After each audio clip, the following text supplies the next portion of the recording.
Hello, everyone. Welcome back to PFV Media. Today, we're going to walk through the process of installing Xampp on a Windows 10 machine. Xampp is a convenient tool that will allow you to set up a local server environment for testing and developing your PHP web development projects. Let's get started. Firstly, we will need to download Xampp from the apachefriends.org website. I already have my browser ready to go on the main page, so I'll click on the Xampp for Windows button and wait for the download to start. Once the download is complete, locate the downloaded file and run the installer. You may get a couple of warnings to begin with regarding antivirus software and Windows UAC, but I personally have not had any problems ignoring those.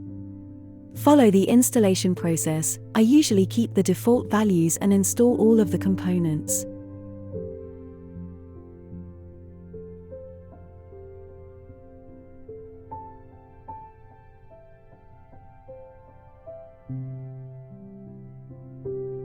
I also leave the box checked next to starting the Xampp control panel. Once the control panel has opened, start the Apache and mysql services. You can do this by clicking the Start button next to each service. You can leave the other services off for now. To test your new installation, open your web browser and type localhost in the address bar. If you see the Xampp dashboard or a welcome page, congratulations!